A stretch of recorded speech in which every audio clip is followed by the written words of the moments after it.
L'électrification des zones rurales par des énergies propres et renouvelables était au cœur de cette séance de travail entre les ministres de la coopération internationale et de la promotion du partenariat public-privé, Denis Krissès Sassou Nguesso, de l'économie numérique Léon Justy Bombo, celui de la décentralisation et du développement local Juste Désiré Mondélé et la délégation de la société britannique Bbox, expert en électrification rurale. À travers cet échange, le gouvernement congolais veut mettre en œuvre un projet en vue de permettre à la population vivant dans les zones rurales d'être desservie en électricité à partir de l'énergie solaire. Dans un premier temps, il s'agira de voir comment nous pouvons identifier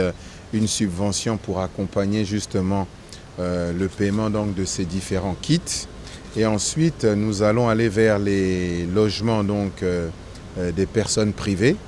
Et à terme, nous allons voir comment dans la ruralité, nous allons aller vers l'électrification également donc, des écoles, des centres de santé intégrés.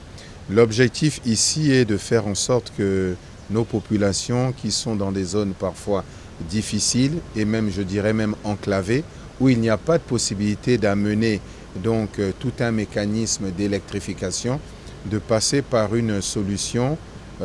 qui n'est pas filaire, et qui va leur permettre d'avoir de l'électricité pour avoir la télévision, pouvoir charger un téléphone et bien entendu avoir de l'éclairage. Après les discussions avec la société Bbox, les ministres se sont donné un délai pour mûrir la réflexion sur ce projet. Nous avons convenu avec mes collègues de travailler ensemble en nous donnant une quinzaine de jours pour voir comment est-ce que nous allons pouvoir, au niveau du gouvernement, identifier la subvention, puisque le directeur général de l'Agence nationale de l'électrification rurale a pris part à cette réunion et nous avons également travaillé avec le ministre de l'Énergie et nous nous donnons ce laps de temps-là pour finaliser la solution et arriver à un projet qui sera concret et finalement abouti. Plusieurs pays africains ont opté pour les énergies renouvelables dans le dessein de limiter des risques environnementaux.